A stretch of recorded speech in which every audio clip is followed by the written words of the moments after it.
Welcome, bienvenido. Today is vlog 59 of Metamorphosis Rocks. My name is Roxana, and today we're going to talk about burnout.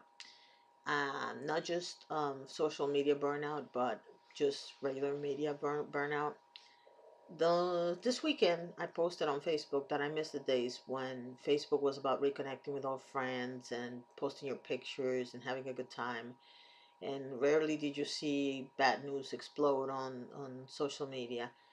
And there was no trending page, which I hate the trending pages. I really hate those. And it was just about finding out new things, discovering new companies, that sort of thing. It was not as commercial, but the commercial part doesn't bother me as much as the media part of it. And of course, I had people that agreed with me, and I had people that were like, well, we can't stick our head in the sand, blah, blah, blah. And the point that I was trying to make is this: there are stories that need to be told, and I have absolutely no problem that people post, "Ooh, I saw this in the news" or whatnot.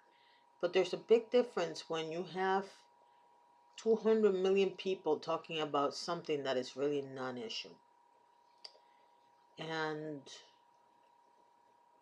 when you have politicians from whatever side of the coin they are, or for whatever country they are, that are doing whatever they can to distract you from the real problems that are happening in your town or in your area, it just gets old after a while. And so I've come to the point where I have absolutely media burnout in every sense of the word. I miss the days when the president would be presiding and I wouldn't hear anything about the president for 5, 6, 7 days because I really don't care. There are more important things happening in my neck of the woods than whatever the president is doing. The same is true for celebrities. We used to have, when I was growing up, we used to have these magazines, and these magazines still exist. There's People, and I'm not talking about National Enquirer or anything like that. That's not, I'm not even counting that. I'm talking about People magazine, Vanity Fair, stuff like that. They were entertaining. They would give you news about celebrities, but it was not constant 24/7. Now every little thing they do is a thing. And now you have YouTube where there are some people that are celebrities because they have a large following, and you have all these other channels that are interested in what happens to them, and that those I don't have a problem with them. But there's always two or three that are into the destroying whoever makes it big. I don't get it. But the bottom line is this: there gets a point where you talk about one particular person too much, or you talk about a particular situation too much, that we become desensitized to it. That's the struggle that, for example, in the vegan community, vegans have, because they think that if they play these videos about the little animals getting slaughtered, that's going to stop people from eating meat. The problem is that they show them so often that people have become desensitized to it. It's the same with violence against humans. People see this every day in video games and movies and whatnot, so they become a little desensitized to it. And that is the real issue. We have become a country of people that are so hooked up into the news, whatever the news is, and it doesn't really matter if it's Republican or Democrat or who it is. They all do the same thing, and they're all annoying. Um, you know, as you guys know, I campaign for Alzheimer's because I have a loved one with Alzheimer's, and there's a lot of people with Alzheimer's. The official statistic is 5 million, but I don't see it because if in the United States there's 234 million people and 1 in 3 people are going to develop Alzheimer's, it's impossible that there's only 5 million people with Alzheimer's at this point. The number should be higher, should be 60 to 70 million. And I'm pretty sure it is because, to give you an example, my loved one there were 9 siblings. 3 of the siblings had either diagnosed or undiagnosed Alzheimer's. And that's where the numbers fail because not everybody's diagnosed. People think that because your uncle or your aunt is old and they forget stuff, oh, that's just age. No, that's not how it works. That's important. The ridiculous amount of cancers that we have in this country right now. That's important. Clean water for people to drink and not have to pay an arm and a leg for it. That's important. Kids that are not eating and people that are denying that these kids are starving to death in this country. That's important. Education. The fact that people here are getting ridiculously stupid education. History is no longer a mandatory subject. It's now an elective in some schools.